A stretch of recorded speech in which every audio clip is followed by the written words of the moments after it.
আসসালামু আলাইকুম প্রিয় দর্শক, অন্য মঞ্চের আলাপ চাইতায় আপনাদের সকলকে আমন্ত্রণ জানাচ্ছি। আমি বিশেষভাবে লক্ষ্য করেছি যখন তারেক রহমান বলেছেন যে এমন একটা দেশ গড়ে তুলতে হবে যেখানে সকল বয়সের মানুষই বাইরে যাবেন আবার ফিরবেন নিরাপদে, এমন একটা নিরাপদ দেশ তৈরি করতে হবে যেই নিরাপদ দেশ একজন মা কল্পনা করেন, একজন মা আকাঙ্ক্ষা করেন।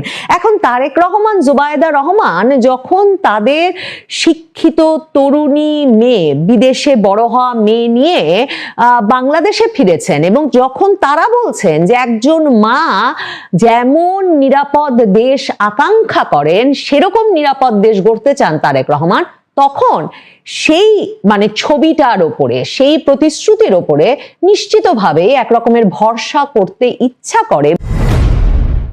বাংলাদেশে ফিরে বিএনপির ভারপ্রাপ্ত চেয়ারম্যান তারেক রহমান তার সর্বপ্রথম বক্তৃতায় লাখো জনতার উদ্দেশ্যে ৩০০ ফিটের ওপর বিএনপি তার জন্য যে সম্বর্ধনার আয়োজন করেছিল সেখানে দাঁড়িয়ে যখন বলেছেন আমরা দেশে শান্তি চাই, আমরা দেশে শান্তি চাই, আমরা দেশে শান্তি চাই, আমার মনে হয় তারেক রহমানের জন্যে তখনই বাংলাদেশের লাখো কোটি হৃদয় জয় করা হয়ে গেছে।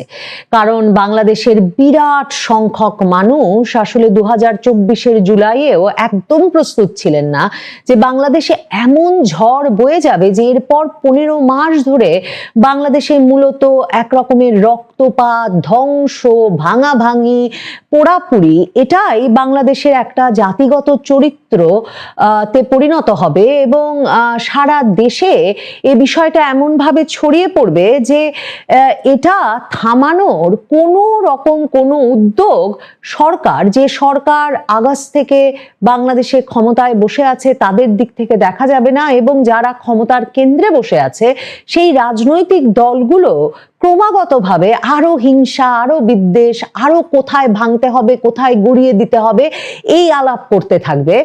সেই বিষয়টা যখন ১৫ মাসেও বাংলাদেশের সংখ্যাগরিষ্ঠ মানুষ আসলে হজম করে উঠতে পারেনি, কারণ তাদের তো পরিবার আছে, স্বজন আছে, তারা চান যে তাদের সন্তানেরা, তাদের পরিবারের সদস্যরা ঘরে নিরাপদ থাকুন এবং বাড়ি থেকে বের হলে সেই বাড়িতে নিরাপদে ফিরে আসুন। এই পরিস্থিতিটা নারী, পুরুষ, শিশু নির্বিশেষে যখন বাংলাদেশে সবচেয়ে গুরুতর সমস্যাপূর্ণ হয়ে উঠেছে, একদম অসম্ভব একটা ব্যাপারে পরিণত হয়েছে যে আপনি নিরাপদে বাড়িতে থাকবেন আর আপনি নিরাপদে বাড়ি থেকে বেরিয়ে আবার বাড়িতে নিরাপদে ফিরে আসবেন, তখন তারেক রহমান ১৭ বছর ধরে দেশের বাইরে থাকার পর দেশে ফিরে সেই সবচেয়ে জরুরি কথাটাই তার নেতা, কর্মী, সমর্থক সহ তার ভাষায় প্রিয় বাংলাদেশের উদ্দেশ্যে বলেছেন। তিনি বলেছেন আমরা দেশে শান্তি চাই, আমরা দেশে শান্তি চাই, আমরা দেশে শান্তি চাই। সম্ভবত তারেক রহমান যেহেতু দূরে বসে একরকম পাখির চোখ দিয়ে দেখছিলেন বাংলাদেশের ঘটনা প্রবাহকে, তিনি উপলব্ধি করতে পেরেছেন যে এই শান্তির আকাঙ্ক্ষাটা কত বড় হয়ে উঠেছে এবং সেই আকাঙ্ক্ষারই কেন্দ্রে বসে আছেন তারেক রহমান এবং সে কারণেই তারেক রহমানের আসার বিষয়টি তিনি যখন এত মাস পরে সত্যি সকল বাধা সরিয়ে আসতে পারলেন বাংলাদেশে, তখন তার আসার বিষয়টি নিয়ে যে এত ইতিবাচক আলোচনা হচ্ছে, যেসব ব্যক্তিবর্গ এই কমাস আগেও তারেক রহমান কিনা বিকল্প হতে যাচ্ছেন, সে আর কি এমন বাংলাদেশ উপহার দেবেন তারেক রহমান সে বিষয়ে ভরসা করতে পারছিলেন না, তারাও যে আজকে অপেক্ষা করছেন তারেক রহমানের জন্য, তার প্রধান কারণ যে এই শান্তি চাওয়া, একটু স্বস্তি পাওয়া। তারেক রহমান লন্ডনে বসে সেটা উপলব্ধি করেছেন এবং জনগণের মনের কথাটা বলেছেন। একজন রাজনৈতিক নেতার সবচেয়ে বড় কাজ জনগণের মনের কথা বুঝতে পারা এবং তারেক রহমানের জন্য অত্যন্ত গুরুত্বপূর্ণ ছিল। কোটি কোটি মানুষের চোখ, আমাদের সবার চোখ তার দিকে, তার পরিবারের দিকে সেটে ছিল যে তারা কি করেন, কিভাবে হাসেন, কিভাবে তারা একজনের সাথে আরেকজন ইন্টারঅ্যাক্ট করেন, নেমে তারেক রহমান দলীয় নেতাদের সঙ্গে কেমন ব্যবহার করেন। এত বছর পর একটা জনসমাগমে এসে তারেক রহমান নেতা, কর্মী, সমর্থকদের এই ভিড়ের মধ্যে নিজেকে সামলে কতটা কনফিডেন্সের সঙ্গে আত্মবিশ্বাসের সঙ্গে বক্তৃতা দিতে পারেন, এই সব কিছুর দিকে নজর ছিল। এবং তারেক রহমানকে প্রতিটা পদক্ষেপে, প্রতিটা শ্বাসে আসলে এক রকমের জনগণের পরীক্ষা পাশ করতে করতে মঞ্চে উঠতে হলো। এবং তখন কি বলবেন তিনি সেটা নিয়ে একটা আগ্রহ, কৌতূহল ছিল। এবং তিনি যখন এই শান্তি শৃঙ্খলার দিকে সবচেয়ে বেশি নজর দিলেন, তখন অন্তত মানে আমি নিশ্চিত আপনারাও অনেকে আমার সঙ্গে একমত হবেন, আমার মনে হয় তার বাজিমাত করার কাজ শেষ। মানে প্রতিশ্রুতির দিক থেকে এখন যে বাংলাদেশের শান্তি সবচেয়ে জরুরি, সেটা বুঝে শুনে বিএনপি নেতা তারেক রহমান বাংলাদেশে নেমেছেন, বাংলাদেশে তার দলের দায়িত্ব নিতে এবং সম্ভবত বাংলাদেশে এমন একটা নির্বাচন অনুষ্ঠানের মাধ্যমে দলকে জয়ী করে প্রধানমন্ত্রী হতে, যেই নির্বাচনের মাধ্যমে তিনি আরো যা যা বলেছেন, মানে যেসব প্রতিশ্রুতি দিয়েছেন সেসব প্রতিশ্রুতি জনগণের কাছে পূরণ করার শেষ পর্যন্ত সুযোগ পাবেন। তারেক রহমান তার বক্তৃতায় বলেছেন, I have a plan for the people of my country and I have a plan for the country, মানে আমার দেশের জনগণের জন্য আমার একটা পরিকল্পনা আছে, দেশের জন্যও একটা পরিকল্পনা আছে। তিনি মূলত বলেছেন যে সবাই মিলে দেশ গঠনে কাজ করতে হবে। ঠিক কি পরিকল্পনা সেটা এ দফায় তিনি উল্লেখ না করলেও ঘুরে ফিরে বারবার শান্তি শৃঙ্খলা প্রসঙ্গে তিনি কথা বলেছেন। এই যে বারবার শান্তি শৃঙ্খলার দিকে নজর দেওয়া, সেটা কিন্তু তারেক রহমান সকল মানে এক একটা টপিকে তিনি বক্তব্য শুরু করেছেন, করেই তিনি আবারও নিরাপত্তা, শৃঙ্খলা এবং কোনো উস্কানিতে কান দেওয়া যাবে না, নিজেদের যে শান্ত ধীর থাকতে হবে, মানে এই যে মবের রাজত্ব শুরু হয়েছে। মব শব্দটা তিনি ব্যবহার করেন নাই বটে, কিন্তু আমি যখন তার বক্তৃতা শুনছিলাম আমার মনে হচ্ছিল, আমি ক্রমাগতভাবে শুনছিলাম যে তিনি মবের বিপক্ষে বলছেন। যদিও এখন বলা যেতেই পারে যে বাংলাদেশ জুড়ে বিএনপির দলীয় সংঘাতে 15 মাসে প্রায় 100 মানুষ নিহত হয়েছেন এবং বিএনপি দলের ভেতরে যে ধরনের সহিংসতার ঘটনা ঘটেছে, সশস্ত্র সহিংসতার ঘটনা ঘটেছে, হাজার হাজার কর্মীকে বহিষ্কার করতে হয়েছে, কিংবা বিএনপি এবং বিএনপির অঙ্গ সংগঠনের নেতা কর্মীরাই বাংলাদেশের ঢাকার বাইরে এবং ঢাকাতেও মবগুলোতে মূলত নেতৃত্ব দিচ্ছেন, এই অভিযোগটা এমনকি জামায়াতে ইসলামীর তরফে বারবার তোলা হয়েছে এবং অনেক ক্ষেত্রেই পত্রপত্রিকায় নাম এসেছে যে কারা কারা সে মবের নেতৃত্ব দিয়েছে। সেখানে বৈষম্য বিরোধী ছাত্র আন্দোলন যেমন আছে, সেখানে ছাত্র দল, যুব দল থেকেছে। কিন্তু এই যে এখন দলের নেতা স্পষ্টত বললেন যে কোনো উস্কানিতে কান দেওয়া যাবে না, শান্ত থাকতে হবে, তার মানে আওয়ামী লীগ যখন নাই তখন বাংলাদেশের যে সর্ববৃহৎ দল, সেই দলের নেতা তার মানে স্পষ্টত বলছেন যে আর কোনো ভাঙাভাঙি, পোড়াপুরি এসব চলবে না, রাজপথে এসব সহিংসতায় আর তার দলের নেতা কর্মী সমর্থক কিংবা কেউ থাকবেন সেটা তিনি যে বাংলাদেশকে পরিকল্পনা করেন সে বাংলাদেশের সম্ভব হবে না। তারেক রহমান বলেছেন যে আমরা একটা নিরাপদ বাংলাদেশ গড়ে তুলতে চাই, যেখানে নারী, পুরুষ, শিশু নিরাপদে ঘর থেকে বের হলে নিরাপদে ঘরে ফিরে আসতে পারেন। নবী করিমের ন্যায়পরায়ণতার আলোকে আমরা দেশ পরিচালনা করব। আমি বিশেষভাবে লক্ষ্য করেছি যখন তারেক রহমান বলেছেন যে এমন একটা দেশ গড়ে তুলতে হবে যেখানে সকল বয়সের মানুষই বাইরে যাবেন আবার ফিরবেন নিরাপদে। এমন একটা নিরাপদ দেশ তৈরি করতে হবে যেই নিরাপদ দেশ একজন মা কল্পনা করেন, একজন মা আকাঙ্ক্ষা করেন। এখন তারেক রহমান, জুবায়েদা রহমান যখন তাদের শিক্ষিত তরুণী মেয়ে, বিদেশে বড় হওয়া মেয়ে নিয়ে বাংলাদেশে ফিরেছেন এবং যখন তারা বলছেন যে একজন মা যেমন নিরাপদ দেশ আকাঙ্ক্ষা করেন সেরকম নিরাপদ দেশ গড়তে চান তারেক রহমান, তখন সেই ছবিটার ওপরে, সেই প্রতিশ্রুতির ওপরে নিশ্চিতভাবে এক রকমের ভরসা করতে ইচ্ছা করে, বিশেষভাবে সে সময় যখন আসলে বাংলাদেশে কোনো মা তার সন্তানের নিরাপত্তা নিয়ে নিশ্চিত বোধ করবার কোনো উপায় নাই। তারেক রহমান একটা ঐক্যবদ্ধ বাংলাদেশের কথা বলেছেন। যখন বাংলাদেশে বিভিন্ন সংখ্যালঘু সম্প্রদায়ের মানুষ বা বিভিন্ন প্রান্তিক জনগোষ্ঠীর মানুষ আক্রমণের শিকার হচ্ছেন, তখন তারেক রহমান বলেছেন যে প্রিয় ভাই বোনেরা, আজকে দেশের মানুষ অধিকার ফিরে পেতে চায়, গণতান্ত্রিক অধিকার ফিরে পেতে চায়, তারা যোগ্যতা অনুযায়ী ন্যায্য অধিকার পেতে চায়। সময় এসেছে সকলে মিলে দেশ গড়ার। এখানে যেমন পাহাড়ি মানুষ আছে, তেমনি আছে সমতলের মানুষ। এদেশে হিন্দু, মুসলমান, বৌদ্ধ, খ্রিস্টান সব ধর্মের মানুষ আছে। সবাই মিলে একটা শান্তির বাংলাদেশ গড়ে তুলতে হবে। তারেক রহমান বলেছেন যে এই দেশের জনসংখ্যার অর্ধেক নারী, কয়েক কোটি কৃষক শ্রমিক রয়েছেন, কয়েক কোটি তরুণ রয়েছে। এমন একটা রাষ্ট্রের আকাঙ্ক্ষা আছে মানুষের মধ্যে, যেটা কিনা লাখো কোটি মানুষের প্রত্যাশা পূরণ করতে পারবে। তারেক রহমান বারবার একটা ঐক্যবদ্ধ বাংলাদেশের কথা বলেছেন। তিনি ওসমান হাদির মৃত্যু প্রসঙ্গে বলেছেন যে আধিপত্যবাদী শক্তি এখনো সক্রিয় আছে, ষড়যন্ত্র চলছে, কিন্তু কোনো উস্কানির মুখে অধৈর্য হওয়া চলবে না, ধৈর্য ধরে রাখতে হবে। তিনি বারবার ঐক্যবদ্ধ থাকার আহ্বান জানিয়েছেন। তিনি বক্তৃতা যেমন শুরু করেছেন প্রিয় বাংলাদেশ এই সম্বোধন করে, তেমনি তিনি প্রিয় ভাই বোনেরা, আপনারা মানে এই জনসমুদ্রে যত মানুষ উপস্থিত আছেন, এই সারা বাংলাদেশে গণতন্ত্রের শক্তি যত মানুষ উপস্থিত আছেন, প্রত্যেকটি মানুষের সহযোগিতা আমার লাগবে সে কথা বলেছেন। আপনারা যদি আমার পাশে থাকেন, আপনারা যদি আমাদেরকে সহযোগিতা করেন, ইনশাল্লাহ আমরা আই হ্যাভ আ প্ল্যান, সম্ভবত এটাকে তিনি তার নির্বাচনের একটা জনপ্রিয় উক্তিতে পরিণত করতে চাচ্ছেন। তিনি মার্টিন লুথার কিং এর আই হ্যাভ আ ড্রিমের কথা উল্লেখ করেই আই হ্যাভ আ প্ল্যান কথাটা বলেছেন, এবং বলছেন যে সকলের সহযোগিতা পেলে ইনশাল্লাহ আমরা আই হ্যাভ আ প্ল্যান বাস্তবায়ন করতে সক্ষম হব।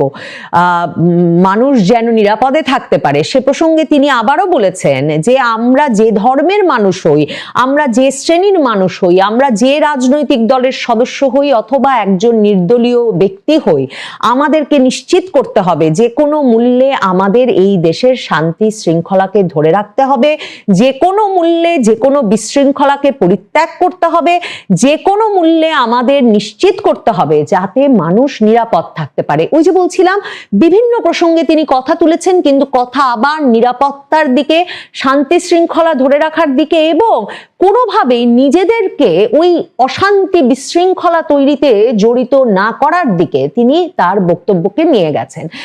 তারেক রহমান সম্ভবত এই শান্তি শৃঙ্খলা নিরাপত্তার কথাটাই সবচেয়ে জরুরি বার্তা হিসেবে তার বক্তব্যে তুলে ধরেছেন, আর তাতেই বাজি মাত হয়েছে। তারেক রহমানের এই বক্তব্যের সাথে মানে রাজনৈতিক নেতা যখন বক্তব্য দিচ্ছেন 17 বছর পরে ফিরে, তখন অনেকেই সামাজিক যোগাযোগ মাধ্যমে বিভিন্ন ফোরামে এই আলোচনা তুলছেন বটে যে এই তারেক রহমানের কাছেই এখন সবচেয়ে বেশি শান্তির প্রত্যাশা, স্থিতিশীলতায় বাংলাদেশকে নিয়ে আসার প্রত্যাশা করতে হচ্ছে।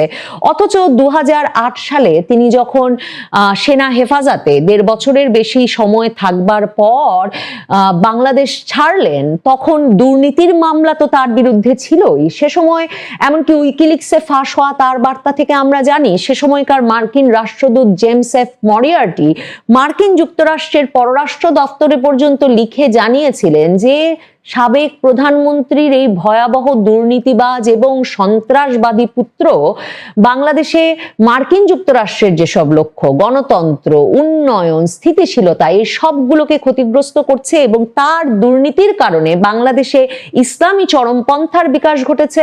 সে সময় অনেকেই মনে করাচ্ছেন যে যেই তারেক রহমান এখন আমরা শান্তিতে থাকতে চাই, আমরা দেশে শান্তি চাই, শান্তি চাই তিনবার পরপর উল্লেখ করলেন। 2001-এ বিএনপি জামায়াত জোট সরকার ক্ষমতায় আসবার পর ব্যাপক সংখ্যালঘু নির্যাতনের ঘটনা ঘটেছিল, তাই নয় বাংলাদেশ জুড়ে এই বিএনপি জামায়াত জোট সরকারের সময় 64টি জেলায় একযোগে বোমা হামলার ঘটনা ঘটেছিল।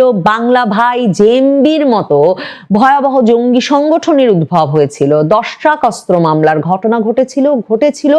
21শে আগস্ট গ্রেনেড হামলা মামলার ঘটনাও, যে ঘটনাগুলোর সঙ্গে দেশি বিদেশি তদন্তকারী পর্যবেক্ষক মহল তখন সরাসরি তারেক রহমান এবং তারেক রহমানের ঘনিষ্ঠ পক্ষ এবং হাওয়া ভবনের একটা যোগাযোগ নিশ্চিতভাবেই বিশ্বাস করেছিল। কিন্তু এখন তারেক রহমান 17 বছর নির্বাসনে থাকার পর যখন ফিরলেন, সারা বাংলাদেশ প্রকৃত অর্থেই তিনি বাংলাদেশকে শান্তি আর স্থিতিশীলতা উপহার দেবেন, চরমপন্থার পথ থেকে সরিয়ে আনবেন সে প্রত্যাশা যেমন করছেন, তেমনি সেই প্রত্যাশা যার দিকে তিনি যখন এসে শান্তি শৃঙ্খলা আর ধৈর্য ধারণের দিকে সবচেয়ে বেশি মনোযোগ দিলেন। বিভেদের কথা না বলে 15 মাস পরে প্রথম কোনো রাজনৈতিক নেতা ঐক্যের কথা বললেন। তখন সত্যি বলতেই হয়, তারেক রহমান প্রথম দিনেই বাজিমাত করেছেন বটে। প্রথম বক্তব্যে আওয়ামী লীগের বিরুদ্ধে কোনো কথা নেই। প্রথম কোন বক্তব্যে, কার বক্তব্যে? আপনারা জানেন যে আজকে 25শে ডিসেম্বর বিএনপির ভারপ্রাপ্ত চেয়ারম্যান তারেক রহমান দীর্ঘ প্রায় 1.5 যুগের কাছাকাছি সময় পরে, 17 বছর পরে বাংলাদেশে এসছেন এবং বাংলাদেশে এসে তার দীর্ঘ অপেক্ষার পরে তার একটা বক্তব্য শুনলাম এবং পরেও অনলাইনেও শুনলাম, একাধিকবার বক্তব্যটা শুনেছি। তাতে বেশ কিছু ইতিবাচক বিষয় আমার কাছে চোখে লেগেছে পর্যবেক্ষক হিসেবে, সেগুলি আপনাদের সঙ্গে কথা বলতে চাই। তার আগে দেখি যে তারেক রহমান দেশে ফিরলেন। এই মুহূর্তে যে রাজনৈতিক দলগুলো আছে এর মধ্যে প্রধান 3টি রাজনৈতিক দল, যাদেরকে ডক্টর মোহাম্মদ ইউনূস সদা সর্বদা ডাকেন যে কোনো সংকট পড়লে, বিএনপি, জামাত, এনসিপি। বিএনপির প্রধান নেতা দেশে ফিরলেন, কিন্তু তাকে এয়ারপোর্টে কিংবা 300 ফিটে যে স্থানে তার সংবর্ধনার আয়োজন করা হয়েছিল সেখানেও এনসিপি কিংবা জামাতকে যেতে দেখা যায়নি। তাকে শুভেচ্ছা জানাতে বা স্বাগত জানাতে যেতে দেখা যায়নি। তবে সোশ্যাল মিডিয়ায়, ফেসবুকে জামাতের আমির ডক্টর শফিকুর রহমান তারেক রহমানের আগমনকে সুস্বাগতম জানিয়েছেন। আবার এনসিপির আহ্বায়ক নাহিদ ইসলামও তার দীর্ঘ স্ট্যাটাসে তারেক রহমানের আগমনকে স্বাগতম জানিয়েছেন। শফিকুর রহমান 2 লাইনে স্বাগত জানিয়েছেন। যাই হোক, এটি গেল একটা বিষয়। আরেকটি বিষয় যে তারেক রহমানের যে বক্তব্য শুনলাম, তাতে তিনি বক্তব্যের শুরুর দিকে আমাদের মহান মুক্তিযুদ্ধের কথা বলেছেন। গত 1.5 বছর যাবত আমরা যে মুক্তিযুদ্ধের বাংলাদেশকে উল্টো পথে যেতে দেখছি, মুক্তিযুদ্ধের স্মৃতিচিহ্ন, স্মারক ভাঙচুর করতে দেখছি, মুক্তিযুদ্ধকে ভুলিয়ে যেতে দেখছি, তখন তারেক রহমানের দল বিএনপিও কিন্তু খুব একটা সোচ্চার ছিল না। কিন্তু সাম্প্রতিক সময়ে তারেক রহমান দেশে আসা এবং দেশে আসার আগে থেকেই লন্ডন থেকে তিনি মুক্তিযুদ্ধ নিয়ে কথাবার্তা বলছেন এবং আজকের বক্তব্যেও তিনি মুক্তিযুদ্ধ নিয়ে কথা বলেছেন এবং তিনি বলেছেন সবাই মিলে দেশ গড়বার কথা বলেছেন। যে বাংলাদেশের স্বপ্ন দেখে একজন মা যেমন তার সব সন্তানকে সমানভাবে দেখেন, তারেক রহমান ঠিক তেমন একটা ইঙ্গিত দিয়েছেন যে সবাই মিলে দেশ গড়বেন। তিনি সবচেয়ে উল্লেখযোগ্য বিষয় যে আওয়ামী লীগের বিরুদ্ধে সত্যিকার অর্থে বিগত আওয়ামী লীগের বিরুদ্ধে একটি নেতিবাচক শব্দ ব্যবহার করেননি। শুধুমাত্র 2 জায়গায় তিনি নাম উল্লেখ না করে স্বৈরাচার শব্দটি ব্যবহার করেছেন, বিশেষ করে গুম খুন এই প্রসঙ্গটা নিয়ে, কিন্তু আওয়ামী লীগের নামে কোনো বিশুদ্ধার করেননি। একটি বার তিনি ফ্যাসিস্ট বলেননি। হ্যাঁ, অনেক আওয়ামী লীগের হয়তো বলবেন তিনি জুলাইয়ের কথা বলেছেন, তিনি হাদির কথা বলেছেন। হাদির কথা বলবেন, জুলাইয়ের কথা বলবেন, কারণ জুলাই হাদি তাদের উপর ভর করে তারেক রহমান দেশে এসেছেন। এবং আমরা বলছি, সবাই বলছে যে চরম মৌলবাদী শক্তির হাতে দেশ চলে যাওয়ার থেকে তারেক রহমানের এই মুহূর্তে দেশে আসাটা খুব জরুরি ছিল। এবং তারেক রহমান তার বক্তব্যে কিং মার্টিন লুথারের একটি বিখ্যাত উক্তি আই হ্যাভ এ ড্রিমের আলোকে তিনি বলেছেন আই হ্যাভ এ প্ল্যান, এবং তার একটা পরিকল্পনা আছে, দেশ গড়ার পরিকল্পনা। তিনি আল্লাহর কাছে দোয়া চেয়েছেন এবং আওয়ামী লীগ নিয়ে আরেকটা কথা বলেছেন, বিশেষ করে পরোক্ষ ইঙ্গিত দিয়ে। তিনি আসলে সরাসরি না বললে পরোক্ষ ইঙ্গিত দিয়ে বলেছেন যে খালেদা জিয়ার সাথে কি হয়েছে বিগত 15, 16, 17 বছরে আপনারা জানেন, এতটুকুই। কিন্তু সবচেয়ে উল্লেখযোগ্য বিষয় যে আওয়ামী লীগ নিয়ে তিনি সরাসরি একটি নেতিবাচক কথা বলেননি। এটি আমি আমি আমার জায়গা থেকে, আপনারা যারা আওয়ামী লীগ করেন, আওয়ামী লীগের যারা বিএনপি করেন, তারা তাদের মতো করে কথা বলবেন, আওয়ামী লীগেররা আওয়ামী লীগের মতো করে কথা বলবেন। আমি যতক্ষণ কোনো একটা রাজনৈতিক দলের সরাসরি কর্মী নয়, যতক্ষণ কোনো একটা রাজনৈতিক দলে সরাসরি যোগ না দিয়েছি, ততক্ষণ পর্যন্ত তো আমি সেই দলের এজেন্ডা বাস্তবায়ন করব না। আমার শক্তির জায়গা স্বাধীনতা, মুক্তিযুদ্ধ, এর বাইরে এবং মুক্তিযুদ্ধের পক্ষে যারা কথা বলবে আমি তাদের জন্য কথা বলবো। কেউ যদি ভালো করে ভালো বলবো, অবশ্যই বলবো ভালো কথা। কারণ তারেক রহমান খুব ভালো, এটি অবশ্যই ইতিবাচক ভাবে, তার আগমনটা ইতিবাচক ভাবেই দেখতে চায়। এবং তারেক রহমান সামনের দিনগুলোতে বেশ কিছু সমস্যার মধ্যে পড়বেন, বিশেষ করে জামাত এবং এনসিপি যতই তাকে ফেসবুকে স্বাগত জানান না কেন, সরাসরি না যান, তারা কিন্তু ভবিষ্যতে তার জন্য, তিনি যদি ক্ষমতায় যান, ক্ষমতায় যে যাচ্ছেন এটাও স্বস্তির নয়। কারণ সব দলের অংশগ্রহণে অবাধ, নিরপেক্ষ, সুষ্ঠু নির্বাচন নয়, একটা একপাক্ষিক নির্বাচন, একটা পাতানো নির্বাচন, এবং ক্ষমতায় তিনি ইতিমধ্যে চলে গেছেন। নির্বাচনটা না করলেও হয়। আমি আজকে আরেকটা বক্তব্য বলেছি যে যেভাবে তাকে প্রটোকল দেওয়া হলো, তাতে প্রধানমন্ত্রীর প্রটোকল তিনি আজকেই পেয়ে গেছেন। জাস্ট একটা আনুষ্ঠানিকতা, 12 ফেব্রুয়ারি ইলেকশন হবে, তিনি ক্ষমতার মসনদে বসবেন। এবং ক্ষমতার মসনদে তিনি বক্তব্যে যে বলেছেন যে সবাইকে নিয়ে কাজ করবেন, এই সবাইকে নিয়ে যদি কাজ না করেন, উগ্রপন্থী, ধর্মীয় উগ্রপন্থী, তাদেরকে যদি প্রশ্রয় দেন, তাদেরকে দমন করতে হবে প্রয়োজনে। দমন না করলে তারা কিন্তু সাপের ফনা তুলে বসে আছে, ফোঁস করে ফোঁস দিয়ে দেবে। আবার আওয়ামী লীগ কিন্তু বসে থাকবে না। আওয়ামী লীগ আজকে নেই, আওয়ামী লীগ অবশ্যই সংগঠিত হবে। এবং আওয়ামী লীগের এই যে আজকে আওয়ামী লীগ ছাড়া তারেক রহমান নির্বাচন করে ক্ষমতায় যাচ্ছেন, এটা কিন্তু তারেক রহমান ক্ষমতার জন্য একটা রিস্কি ম্যাটার। আবার সেই একপাক্ষিক নির্বাচন, একটা অবৈধ সরকারের অধীনে একপাক্ষিক নির্বাচনেই তিনি প্রধানমন্ত্রীর মসনদে বসবেন। মসনদে বসতে পারেন, কিন্তু ক্ষমতা কতদিন এনজয় করবেন সেটি একটা ব্যাপার। একদিকে জামাত বাধা হয়ে দাঁড়াবে, বিরোধী দল যদি জামাত হয়, আবার জাতীয় পার্টি যদি নির্বাচনে যথাযথ সুযোগ পায়, তাহলে জাতীয় পার্টি বিরোধী দল হতে পারে, এটি একটা ব্যাপার। আরেকটি জিনিস যে আওয়ামী লীগ বসে থাকবে না, আওয়ামী লীগ আসবে।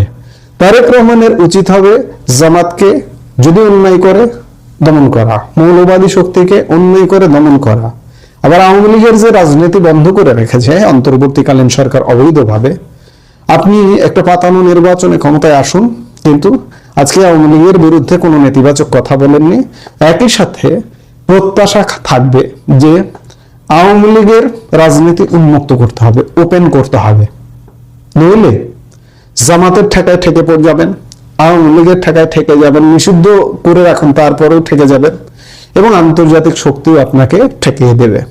পূর্ণ মেয়াদ তো দূরের কথা, কয়েক মাসের মধ্যে ক্ষমতা থেকে বিদায় হবার প্রস্তুতি নিতে হবে। কাজেই আজকে দেশের যে পরিস্থিতি করে দিয়েছে এই অন্তর্বর্তীকালীন সরকার, দেশের 12টা বাজিয়ে দিয়েছে। অর্থনীতি, ব্যবসা বাণিজ্য, শিল্প সব ক্ষেত্রে ধস নামিয়ে দিয়েছে। এই ধস থেকে দেশকে বাঁচাতে হলে, ঐক্যের বাংলাদেশ করতে হলে, এবং সব মানুষকে নিয়ে কাজ করতে হলে, সব মানুষের প্রধানমন্ত্রী হয়ে উঠতে হলে, সব মানুষের, এই কারণে বলছি, আপনি আওয়ামী লীগ সহ 14 দলকে যদি বাদ দেন, আপনাকে 50% মানুষকে বাদ দিয়ে 50% মানুষের মধ্য থেকে নির্বাচন করে ক্ষমতায় আসতে হচ্ছে।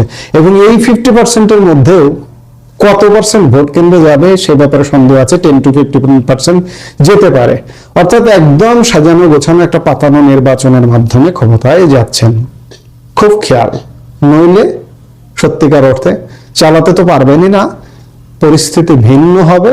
আমরা প্রত্যাশা করব যে তারেক রহমান, অতীতের অনেক নেতিবাচক ঘটনা আছে, আপনার নাম ভাঙিয়ে, আপনার দলের নাম ভাঙিয়ে, বিশেষ করে 2001-06 আমলে বাংলাদেশের নেতিবাচক ইতিহাস বাংলাদেশ জানে, বাংলাদেশের মানুষ জানে। বিরোধী মত কিভাবে দমন করেছেন আপনারা, সেটিও বাংলাদেশের মানুষ জানে। এই যে বিশেষ করে আওয়ামী লীগের আমলে আপনারা দমন পীড়নের শিকার হয়েছিলেন কেন? দমন পীড়নটা আপনারা শুরু করেছিলেন। 21শে আগস্ট গ্রেনেড হামলার কথা বারবার চলে আসে, কিংবা ভারত বিরোধী কার্যক্রমের কথা বারবার চলে আসে, জঙ্গিবাদের উত্থানের কথা বারবার চলে আসে। বাংলা ভাই শায়েক আব্দুর রহমান কিংবা সারা বাংলাদেশের 500 স্পট বোমা বর্ষণ এগুলোর কথা বারবার চলে আসে। দুর্নীতিতে অনেকবার চ্যাম্পিয়ন, 5বার চ্যাম্পিয়ন হওয়ার কথা চলে আসে। কাজে ওইসব নেতিবাচক জায়গা থেকে শিক্ষা নিয়ে আপনি একজন সাবেক সেনাপ্রধানের সন্তান, একজন সাবেক প্রেসিডেন্টের সন্তান, একজন সাবেক প্রধানমন্ত্রীর সন্তান, আপনার ব্লাড কিন্তু ভালো হবার কথা, আপনার জাবরের ব্লাড হবার কথা। সেই জায়গা থেকে অতীতের যে নেতিবাচক কাণ্ডগুলো ছিল, ভুলগুলো ছিল, সেগুলো থেকে শিক্ষা নিয়ে যদি আগামীর বাংলাদেশ ইতিবাচক ধারায় ফেরাতে চান, তাহলে এগুলো নিয়ে পরিষ্কার একটা ধারণা, আন্তর্জাতিক সম্পর্কের জায়গায় ক্লিয়ার থাকতে হবে, বাংলাদেশের মৌলবাদী শক্তি সম্পর্কে ক্লিয়ার থাকতে হবে এবং দমন করতে হবে মৌলবাদ। এই যে আজকে যেভাবে উত্থান হয়েছে সেগুলো দমন করতে হবে এবং সব দলের রাজনীতি ওপেন করতে হবে, আওয়ামী লীগ সহ সব দলের। আপনার বাবার ইতিহাসের কথা মনে রাখুন। আপনার বাবা একজন বীর মুক্তিযোদ্ধা, আমাদের 1971 সালে মহান মুক্তিযুদ্ধের সেক্টর কমান্ডার, এবং আপনার বাবা ক্ষমতায় এসে সব দল উন্মুক্ত করে দিয়েছিল। সেই জায়গা থেকে আপনাকে মুক্তিযুদ্ধ লালন করতে হবে, সেই জায়গা থেকে আপনাকে মুক্তিযুদ্ধের সঠিক ইতিহাস চর্চা করতে হবে, আমার মুক্তির মহানায়ক বঙ্গবন্ধুর অবদানকে স্বীকার করতে হবে। এই কাজগুলো যদি আপনি না করেন, তাহলে আপনার দেশ চালানো কঠিন হয়ে যাবে। আমরা প্রত্যাশা করব যে তারেক রহমান আগামীর বাংলাদেশে আওয়ামী লীগকে উন্মুক্ত করে দেবে, এটাই প্রত্যাশা। আর এই কারণেই আজকের বক্তব্যে তিনি আওয়ামী লীগ নিয়ে একটু নেতিবাচক কথা বলেননি। আরেকটি জিনিস, তার দেশে আসার পেছনে আন্তর্জাতিক একটা নেগোসিয়েশনের ব্যাপার আছে। ভারত, মার্কিন যুক্তরাষ্ট্র, রাশিয়া ইত্যাদি নানান ক্ষেত্রে আমরা একটা নেগোসিয়েশনের ব্যাপার খুঁজে পাই। আন্তর্জাতিকতা বজায় রাখবেন এবং একই সাথে আওয়ামী লীগেরও সম্মতি আছে, এটাই বলতে চাই। এই সম্মতির সম্মান রাখবেন, নইলে পরিণতি আসলে খুব একটা ভালো হবে না। আপনাদের পরিণতি ভালো হবে না, আপনার পরিণতি ভালো হবে না, বাংলাদেশের পরিণতি ভালো হবে না। সোজা কথা, আমরা একটা ইতিবাচক রাজনীতিতে ফিরতে চাই। সবাই যেন রাজনীতি করতে পারে, চরম অপরাধী ছাড়া, চরমপন্থী ছাড়া সবাই যেন রাজনীতি করতে পারে, এটি আমাদের প্রত্যাশা। এই মুহূর্তে এ পর্যন্ত।